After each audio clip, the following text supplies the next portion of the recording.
Para ulama, kiai, habaib, dan para pimpinan organisasi keagamaan minta Menteri Keuangan Sri Mulyani bijak tak membebani rakyat kecil.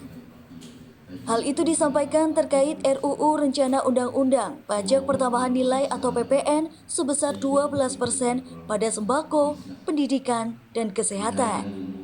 Profesor Dr. Kiai Haji Asep Saifuddin Halim MA, pengasuh Pondok Pesantren Amanatul Ummah mengatakan bahwa rakyat sudah susah akibat pandemi COVID-19.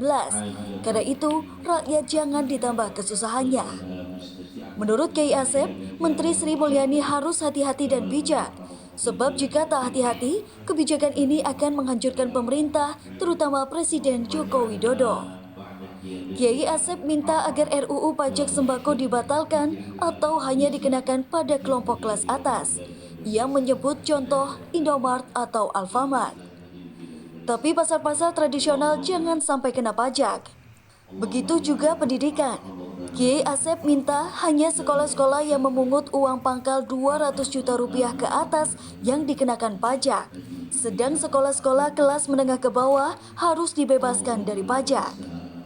Para kiai yang berkumpul di Pondok Pesantren Amanatul Ummah Surabaya itu selain melakukan istighosah dan doa bersama, juga sholat malam berjamaah dipimpin Kiai Asep Saifuddin Halim.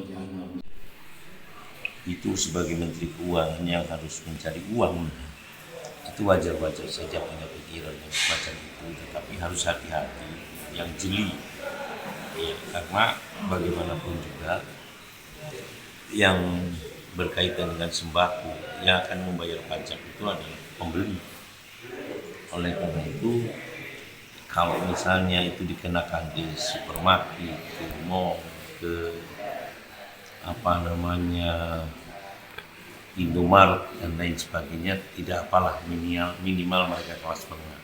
Tapi ke pasar tradisional, warung-warung kecil, yang beli di sana adalah masyarakat kecil yang uangnya pas-pasan. Maka kalau kemudian harus dikenakan pajak kepada pembeli yang begitu ini, dan tidak mungkin pedagang itu kemudian mengambil pajaknya dari si pedagang itu, kan jadi rugi nanti mereka, mesti kepada masyarakat pembeli. Nah, ketika ini demikian maka biarkan, sehingga kemudian pembeli itu kalau kemudian nanti akan cenderung kepada masyarakat ke pasar-pasar tradisional, ya biar nggak apa-apa. Karena kita juga untuk memeratakan ekonomi.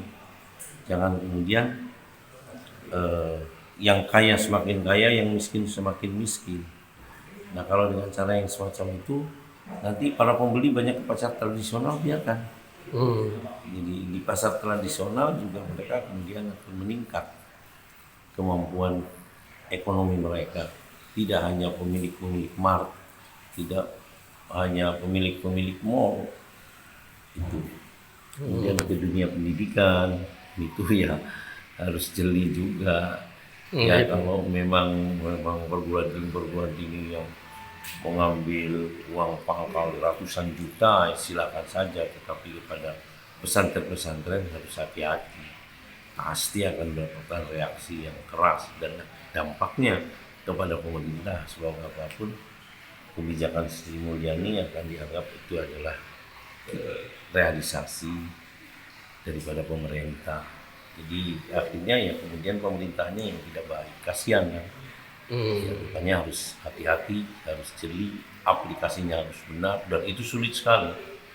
Tapi ketika kemudian jeli, mau terbuka, bisa saja, walaupun sulit.